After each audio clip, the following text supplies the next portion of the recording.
Olá, seja bem-vindo a essa aula. Eu sou Eliane Ávila e estarei com vocês neste módulo onde falaremos do direito em defesa do meio ambiente. Estudaremos também as responsabilidades no âmbito administrativo, penal e civil. Vamos começar então?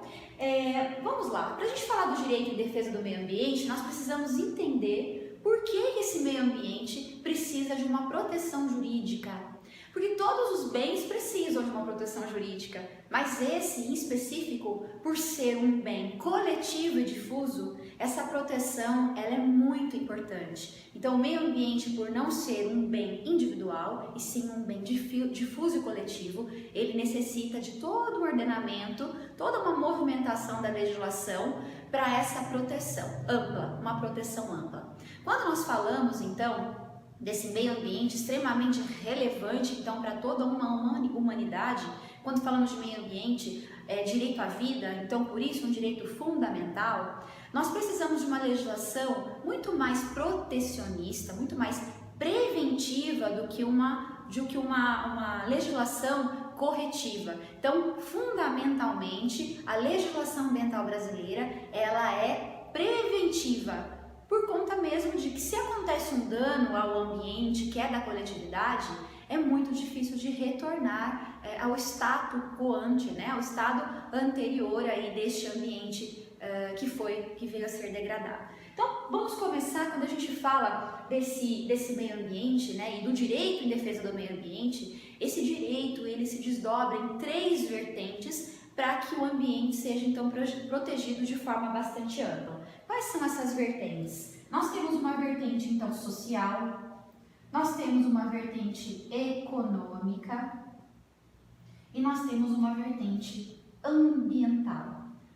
Como vocês já viram nas primeiras aulas com a instrutora Caroline, ela trouxe conceito de meio ambiente e trouxe aquele conceito amplo, onde estão inseridas várias classificações, né? Meio ambiente cultural, artificial, laboral e o meio ambiente natural. Então aqui, para que a gente faça essa proteção de forma ampla, é necessário que a gente desdobre então nessas três vertentes. Podemos falar que aqui, né, nós temos também uma vertente cultural dentro dessa vertente aqui social. Tudo bem? Então, quando se desdobra nessas vertentes, e nós fizemos aqui então um tripé, que é o famoso tripé da sustentabilidade.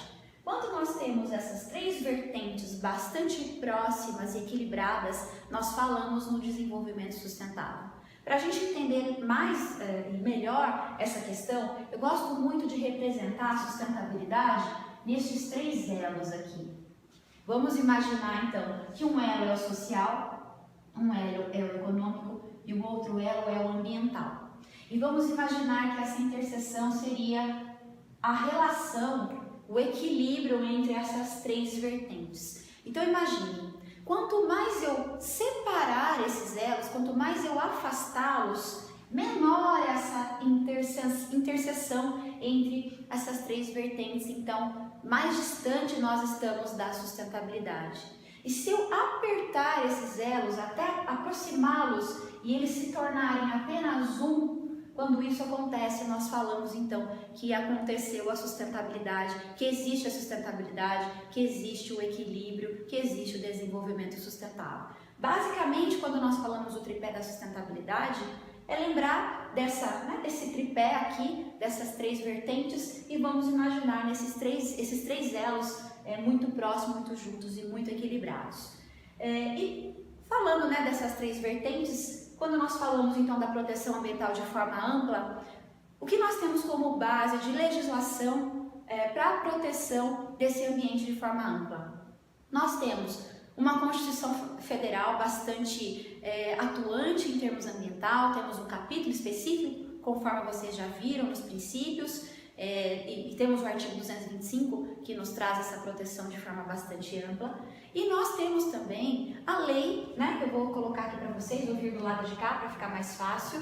Nós temos a lei 6938 de 81, que é a chamada então Política Nacional do Meio Ambiente, Política Nacional do Meio Ambiente. Uma legislação de 81 que veio antes até da nossa Constituição Federal, uma lei bastante importante e base para todas as demais legislações que vieram depois em termos ambientais. E quando a gente fala então da Política Nacional de Meio Ambiente, é muito importante lembrarmos do Sistema Nacional de Meio Ambiente. O famoso, né, vou colocar aqui para vocês terem aí, SISNAMA.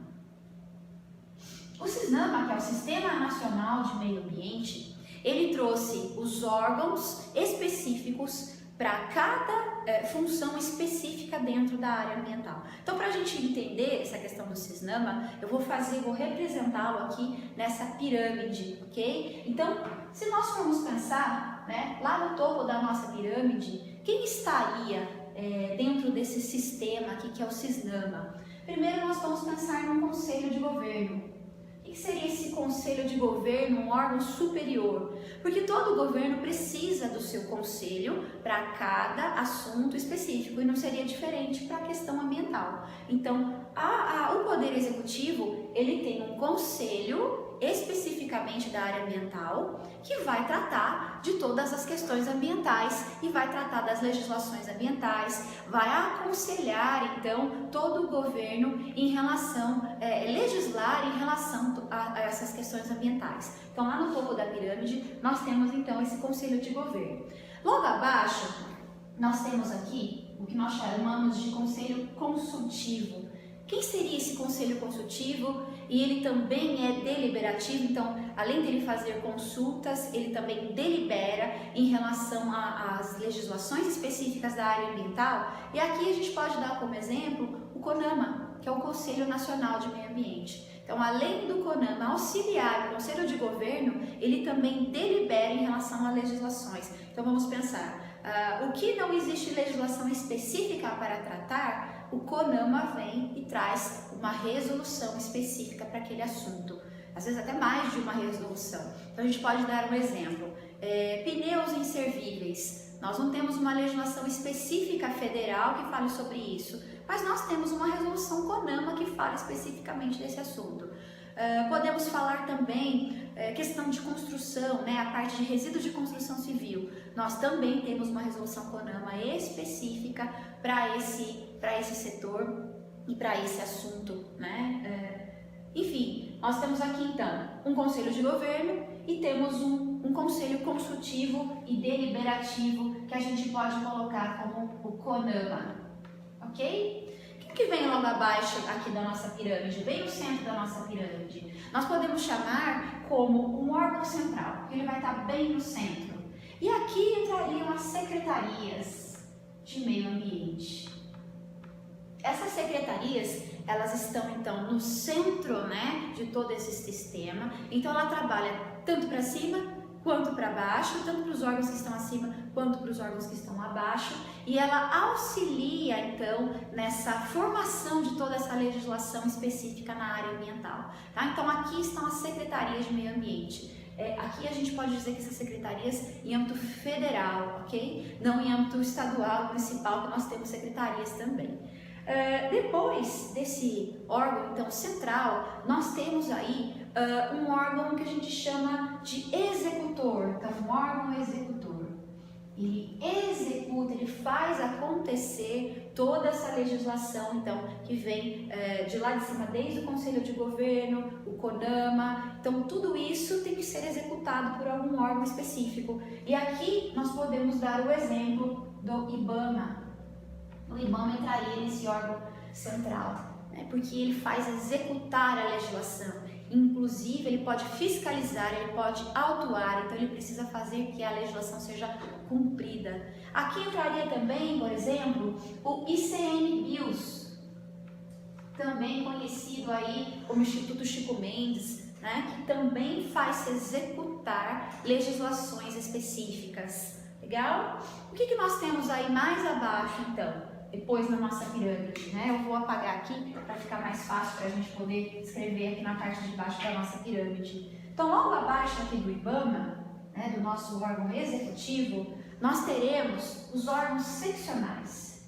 Quais são esses órgãos seccionais? Aqui nós podemos dizer que estão os órgãos estaduais, que fazem se cumprir toda a legislação em âmbito estadual. Então, quem nós podemos dar exemplo aqui? CETESB no estado de São Paulo, ou FEAM no estado de Minas Gerais, ok? Então, são os órgãos estaduais que fazem essa legislação, então, ser executada, ser cumprida. Eles também têm poder de fiscalização, poder de autuação em âmbito estadual. Para cada estado existe, então, um órgão seccional específico, com nomes específicos. Eu sei que você pode estar aí em vários estados do país. Nós estamos falando aqui de CETESB, que é o estado de São Paulo, estamos falando de FEAM, que é o estado de Minas Gerais, e para cada estado do nosso país nós temos, então, os nomes específicos aí desses conselhos estaduais. Geralmente são secretarias de meio ambiente estadual, mas o papel de cada uma delas é o mesmo, né? Que é fazer, executar, fazer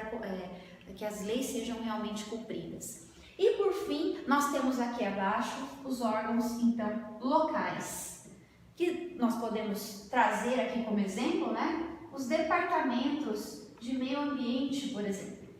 Então, quando a legislação estadual não cabe a ela essa fiscalização, essa aplicação, então, das penalidades, cabem ao órgão local. Então, para determinados assuntos, né, por exemplo, quando o impacto não é tão significativo que precisa, então, o órgão estadual intervir, o órgão local, ele acaba, então, legislando, né, ele acaba fiscalizando esse cumprimento da legislação. Então, nós podemos falar aí nas secretarias locais e municipais, né, de meio ambiente, ou nos departamentos de meio ambiente. Cada localidade tem o seu nome específico. E aí nós finalizamos com isso a nossa pirâmide aí da Política Nacional de Meio Ambiente, trazida, né, que foi trazida pela política, que é o famoso SISNAMA, que é o Sistema Nacional de Meio Ambiente, que traz para nós de uma forma bastante clara de quem é a competência para cada situação, quando se diz